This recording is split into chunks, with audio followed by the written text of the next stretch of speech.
کہ اس شور و غل کو سن کر حضرت عبدالمطلب رسول اللہ کے دادا جان آ گئے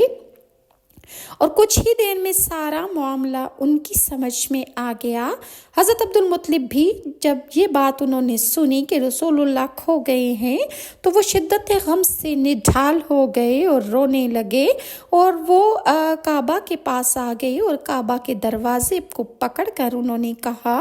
کہ اے اللہ، مجھ میں ایسی کوئی خوبی موجود نہیں کہ میں تیرا راز جان سکوں،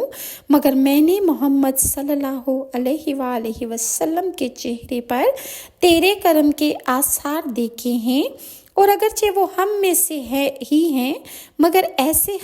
آثار کبھی ہم میں بھی نہیں پیدا ہوئے۔ ان کو جو فضیلت بچپن ہی میں ملی وہ کسی کو 100 سال کی عبادت کے بعد بھی نہیں ملتی۔ میں ان کی سفارش پیش